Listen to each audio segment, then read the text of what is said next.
하나님께서 오늘 우리에게 주시는 말씀은 빌립보서 2장 12절에서 18절까지 말씀입니다. 빌립보서 2장 12절에서 18절까지 말씀, 신약성경 320쪽에 기록되어 있습니다. 우리 함께 하나님의 말씀을 교독하겠습니다. 그러므로 나의 사랑하는 자들아, 너희가 나 있을 때뿐 아니라 더욱 지금 나 없을 때에도 항상 복종하여 두렵고 떨림으로 너희 구원을 이루라.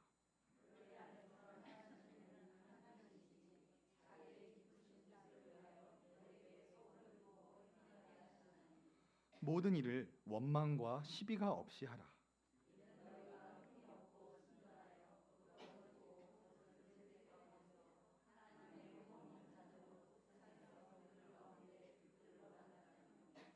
생명의 말씀을 밝혀 나의 다름질이 헛되지 아니하고 수고도 헛되지 아니하므로 그리스도의 날에 내가 자랑할 것이 있게 하려 함이라.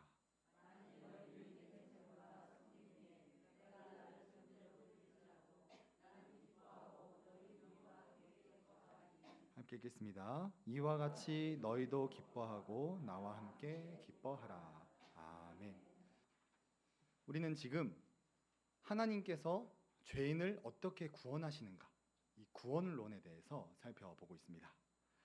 앞서 살펴본 내용을 간단히 정리해 보면, 하나님은 대언자를 세우셔서 말씀을 선포하게 하시고 그 말씀을 통해 성령님께서 역사하셔서 죄인들을 부르시고 중생하게 하시고 구원 얻는 믿음을 주시고 의롭다 칭해 주신다는 것을 살펴보았습니다. 구원은 인간의 노력이나 자격, 공로로 얻는 것이 아니라 오직 하나님의 주권에 의해 이루어지는 일이다라는 것이죠.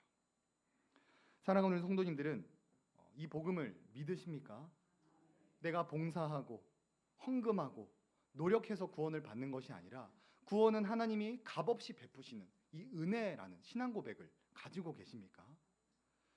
오늘날 이 거짓 복음을 전하는 목사들이 너무 많이 있습니다. 최근에 한국신학대학교에서 이 창조론이 아닌 이 유신진화론을 가르치다가 해임이 된 교수가 있습니다.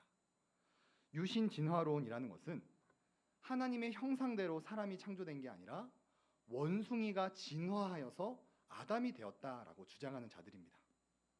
원숭이가 사람이 되었기 때문에 당연히 원죄가 없고, 원죄가 없으니까 그리스도의 구속도 믿지 않는 자들이 이 유신진화론을 믿는 자들입니다.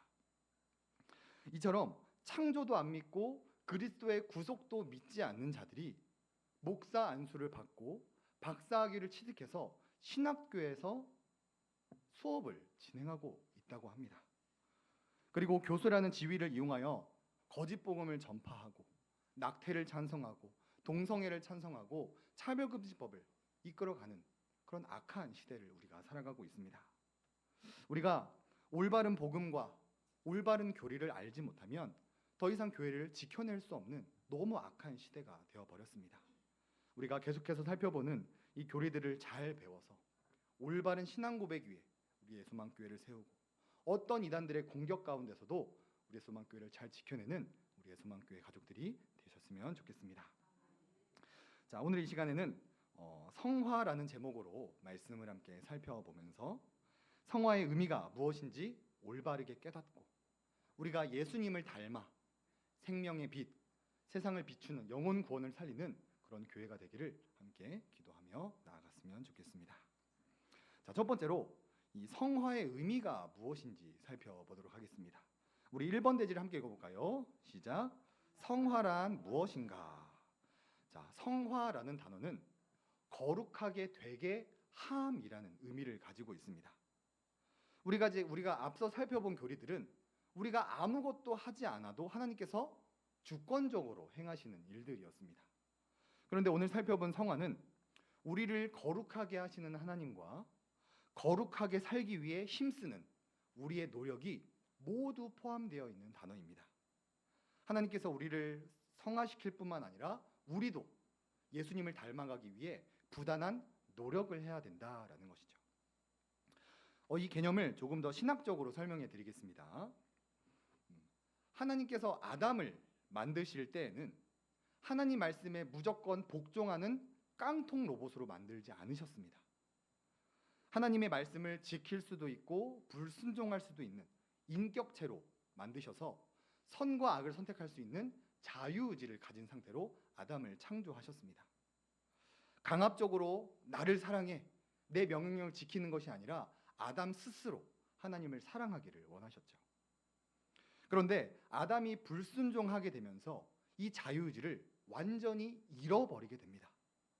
이제 죄의 상태에 빠져서 죄맞게 선택할 수 없는, 무엇을 먹든지 마시든지 죄만 짓는 이 노예 의지로 우리의 자유의지가 변하게 되었습니다.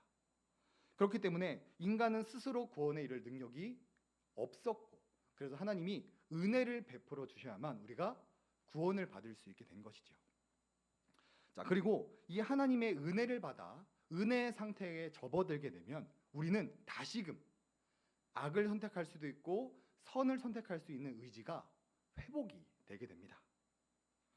이전까지는 죄만 짓고 살았다면 이제 앞으로는 죄와 싸워 이길 수도 있고 때로는 죄와 싸워 질 수도 있는 이런 영적 상태에 접어들게 되었다. 이것을 교리적으로 성화라고 표현을 합니다. 이것을 웨스트민스터 신앙고백서 13장에는 이렇게 말합니다. 우리 몸의 각 지체에 어느 정도 부패가 남아있기 때문에 불완전합니다. 여기에서 화해될 수 없는 전쟁이 계속해서 일어나는데 육체의 소속은 성령을 거스르고 성령은 육체를 거스릅니다 라고 말합니다. 즉 성화라는 것은 우리를 거룩해 하시는 그 성령님과 함께 구원이 완성될 때까지 죄와 끊임없이 영적 전쟁을 벌이는 것을 성화다. 그래서 하나님께서 우리를 거룩하게 하실 뿐만 아니라 우리도 거룩해지기 위해 부단한 노력을 해야 된다라는 것이 이 성화라는 단어의 의미입니다. 사랑하는 우리 성도님들 삶에는 이 성화의 모습이 나타나고 있으십니까? 나를 거룩하게 하시려는 그 성령님의 속삭임과 죄를 짓고 싶어하는 나의 죄된 본성이 계속해서 싸우는 그 영적 전쟁이 우리의 마음 가운데 일어나고 있으십니까? 공예배 때 목사님께서 어떻게 술 안 먹고 담배 안 피면서 사업할 수 있냐라는 이야기를 해주셨죠. 그런 주장을 하는 사람들은 아직 이 죄의 상태에 머물고 있는 사람들입니다. 정말로 예수님을 믿고 구원받은 사람들, 정말로 은혜의 상태에 접어들게 된 사람에게는 이 성화의 삶이 나타날 수밖에 없다라는 것이죠. 그래서 오늘 본문에서 사도 바울은 이렇게 말을 합니다. 12, 13절에 그러므로 나의 사랑하는 자들아 너희가 나 있을 때뿐 아니라 더욱 지금 나 없을 때에도 항상 복종하여 두렵고 떨림으로 너희 구원을 이루라. 너희 안에서 행하시는 이는 하나님이시니 자기의 기쁘신 뜻을 위하여 너희에게 소원을 두고 행하게 하시나니. 사도 바울은 빌립보 성도들에게 그러므로 너희 구원을 이루라고 말합니다. 여기서 구원을 이룬다라는 것은 우리가 구원받기 위해 무언가를 행하는 것이 아니라 구원받은 자로서 합당하게 행하라라는 뜻입니다. 13절에 너희 안에서 행하시는 이는 하나님이시니, 즉 우리를 거룩하게 하시는 그 성령 하나님의 도우심을 따라 하나님의 예수님을 닮아가는 그 모습을 열심히 내라고 지금 말을 하고 있는 것입니다. 그래서 빌립보서 1장에 이렇게 말을 합니다. 우리 함께 읽어볼까요? 빌립보서 1장 27절 상반절 함께 읽어보겠습니다. 시작. 오직 너희는 그리스도의 복음에 합당하게 생활하라. 여기서 생활하라는 단어는 시민답게 살라는 의미입니다. 로마 시민이 로마법대로 사는 것처럼, 한국인이 헌법대로 사는 것처럼 천국 시민이 하나님의 말씀대로 사는 것이 당연하다라는 것을 보여주는 것이죠. 우리는 이것을 교리로 성화, 신학적으로 은혜의 상태, 쉬운 말로 영적 전쟁이라고 표현을 합니다. 오늘날 구원파가 이단으로 분류가 되는 이유는 그들에게는 이 성화가 없기 때문입니다. 구원파도 이 구원론에 대해서 우리와 굉장히 유사합니다. 예수님을 믿음으로 구원을 받고 오직 은혜를 구원을 받고 예수님을 믿으면 우리의 모든 죄를 사함받는다라고 주장을 합니다. 그러나 그들에게는 이 성화가 없이 예수님을 믿기만 하면 마음대로 살아도 구원에 대해서 탈락되지 않는다라고 주장을 하기 때문에 그들이 이단으로 분류가 되는 것입니다. 왜냐하면 성경에서는 이 칭의를 받은 사람에게는 반드시 이 성화의 삶이 나타나기 때문입니다. 그래서 야고보 사도는 이렇게 말을 합니다. 우리 야고보서 2장 말씀 함께 읽어볼까요? 시작. 영혼 없는 몸이 죽은 것 같이 행함 없는 믿음은 죽은 것이니라. 아멘. 야고보 사도는 성화가 나타나지 않는 삶은 죽은 믿음이다, 잘못된 믿음을 가진 것이다 라고 말을 하고 있습니다. 사랑하는 우리 성도님들 삶에는 이러한 영적 전쟁이 일어나고 있으십니까? 우리에게 남아있는 이 죄된 본성과 이 죄를 짓지 않으려고 예수님을 닮아가려고 매일매일 이 죄와 싸우는 이 영적 전쟁이 우리 성도님들 삶 가운데 나타나고 계십니까? 우리 삶에 이러한 영적 전쟁이 있다면 우리 성도님들은 은혜의 상태에 있으신 것이고 성화되어가는 중이고 천국 시민이라는 것이 확증이 되는 것입니다. 우리가 이 은혜를 기억하면서 내가 먼저 나 천국 시민이 맞구나를 기억했으면 좋겠습니다. 그리고 저 크고 놀라우신 하나님께서 나를 천국 백성 삼아 주셨구나, 이것을 기억하면서 먼저 이 하나님과의 맺은 그 언약을 갱신하는 우리가 되었으면 좋겠습니다. 자, 두 번째로 사도 바울은 이 성화의 삶이 구체적으로 무엇인지 또한 아주 자세하게 설명을 해주십니다. 우리 2번 대지를 함께 읽겠습니다. 시작. 원망과 시비가 없는 삶. 14절 말씀을 보면 모든 일을 원망과 시비가 없이 하라. 사도 바울은 빌립보 성도들에게 이 성화에 대해서 이야기를 하면서 가장 먼저 모든 일에 대해서 원망과 시비가 없이 하라고 권면하고 있습니다. 여기서 시비라는 것은 우리 내면에서 일어나는 일을 말하고, 이 원망이라는 것은 이 시비라는 것을 거쳐서 우리 입술을 통해 터져나오는 불평불만을 원망이라고 표현합니다. 우리 마음 안에서 자꾸 따지고 논쟁하고 불평 것들이 쌓이게 되고, 그런 것들이 우리의 입술로 터져나오는 것을 하지 말라는 것입니다. 왜냐하면 이런 시비와 원망은 공동체를 황폐하게 만드는 주범이 되고 나의 영혼까지 황폐하게 만들기 때문입니다. 전에도 말씀드렸지만 저는 청년 때 완전 싸움닭이었습니다. 교회에서 뭐만 하면 저거 저렇게 하는 거 아닌데, 그거 그렇게 해야 되는데, 내면 안에서 막 시비가 일어나고 이런 것들을 참지 않고 막 원망을 하는 사람이었습니다. 부장님 그렇게 하시면 안 됩니다. 총무님 그렇게 하는 거 아닙니다. 너희들 그렇게 하면 안 돼. 모든 일에 대해서 원망과 시비로 막 교회를 해치고 다녔었습니다. 그러다 보니까 제가 속해 있는 공동체는 늘 황폐해져 가고 그 안에 있는 저 또한 제 영혼도 너무 황폐한 이 20살 초반을 보냈었습니다. 우리 성도님들도 이런 일들을 경험하지 않으셨습니까? 분명 어제까지만 해도 사랑하는 형제님, 사랑하는 자매님 했던 다른 사람들이 한순간에 등을 돌리고 시비와 원망을 쏟아내지 않으셨습니까? 그로 인해 청심환을 먹지 않으면 교회를 갈 수 없을 만큼 모든 공동체가 황폐해지고 내 영혼마저 황폐해진 그런 것들을 우리 이곳에 있는 성도님들 모두 경험해 보지 않으셨습니까? 그래서 사도 바울은 성화를 이야기하면서 가장 먼저 모든 일에 대해서 원망과 시비가 없이 하라고 권면하고 있습니다. 우리 14절 말씀 함께 읽어보겠습니다. 시작. 모든 일을 원망과 시비가 없이 하라. 아멘. 무엇이든지 다 받아들이고 수용하라는 의미가 아닙니다. 다른 복음, 거짓 진리에 대해서는 우리가 단호하게 취해야 되지만 비본질적인 것들을 다룰 때에는 시비와 원망 없이 그 문제를 해결하라는 의미입니다. 우리 예수만교회가 사용하는 새가족 교회에는 이런 질문이 있습니다. 화면을 보시면 교회는 본질적인 진리를 통일하고 동시에 비본질적인 부분은 다양함을 인정해야 합니다. 이렇게 서론을 시작하고 다음과 같은 질문을 합니다. 자, 구원의 유일한 이름 예수 그리스도, 본질입니까 비본질입니까? 팀장 선출하는 일, 본질입니까 비본질입니까? 찬양팀의 스타일, 비본질이죠. 식당 봉사 메뉴 비본질입니다.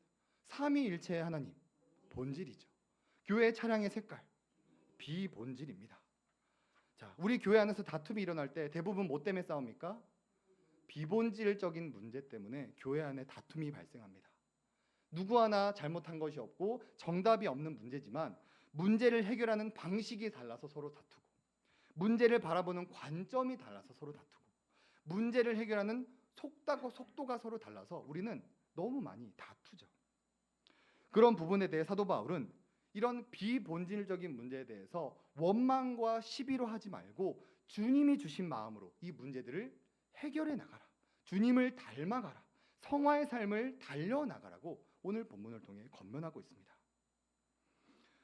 오늘 본문 12절 앞절을 보면 그러므로라는 표현이 있습니다. 오늘 본문 전 문맥에서 중요한 이야기를 했다라는 거예요. 어떤 중요한 말을 했냐면 빌립보서 2장 5절에서 8절에 너희는 이 마음을 품으라.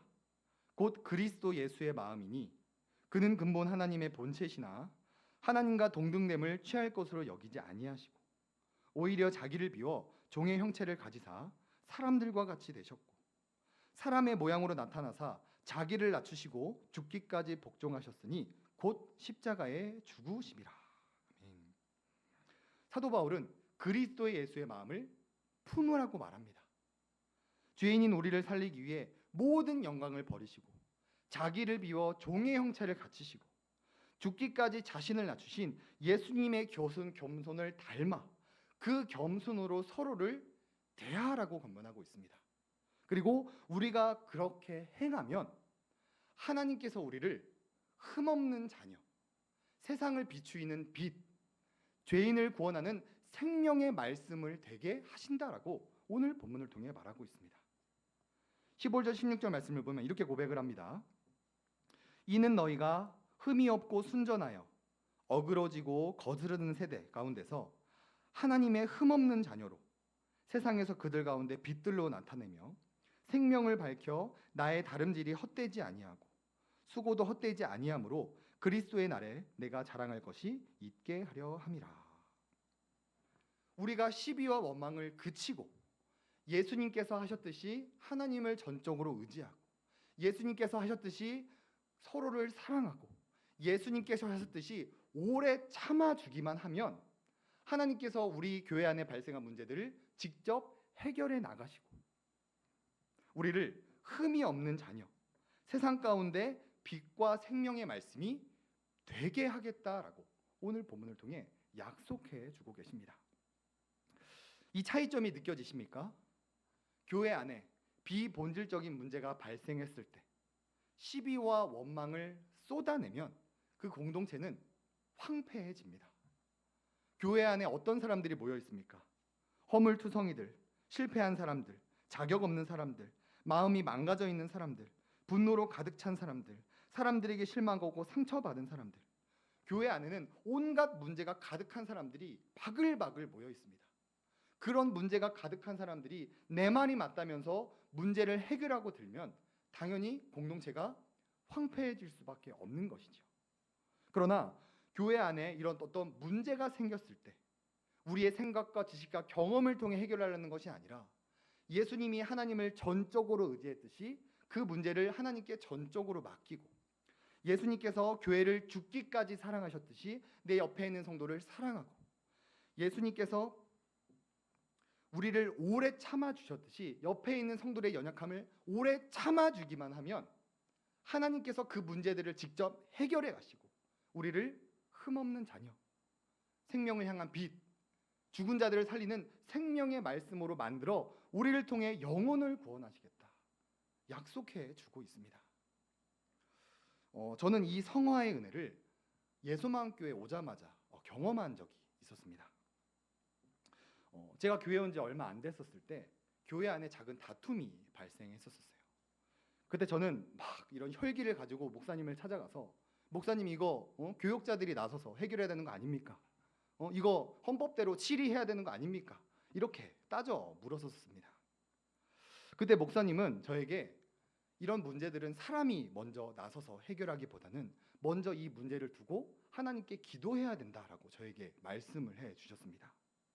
그래서 이 문제를 두고 하나님께 해결해 달라고 기도를 했더니 정말 해결되지 않을 것 같았던 이런 상황들, 그 상황들로 인해 깨진 그 관계들이 말도 안 되는 방법으로 한순간에 해결해지는 것을 직접 경험하게 되었습니다. 바로 이런 모습이 오늘 본문에서 우리에게 요구하는 이 성화의 모습입니다. 교회 안에 비본질적인 문제가 생겼을 때 내 경험과 지식과 노하우를 가지고 그 문제를 해결하려고 하면 그 사이에 시비와 원망이 쏟아질 수밖에 없고 그로 인해 공동체가 황폐해질 수밖에 없습니다. 그러나 교회 안에 문제가 발생하였을 때 성화의 삶, 거룩해지는 삶, 예수님을 닮아가는 삶, 예수님이 하셨듯이 하나님께 그 문제를 전적으로 맡기고 예수님께서 하셨듯이 죽기까지 서로 사랑하고 예수님께서 하셨듯이 오래오래 참아주기만 하면 그 문제들을 하나님께서 해결하신다는 것이죠. 저는 우리 예수만교회가 우리를 거룩하게 하시는 그 성령님과 함께 이 성화하는 일에도 많은 시간과 힘과 노력을 쏟아붓는 우리 예수만교회가 되었으면 좋겠습니다.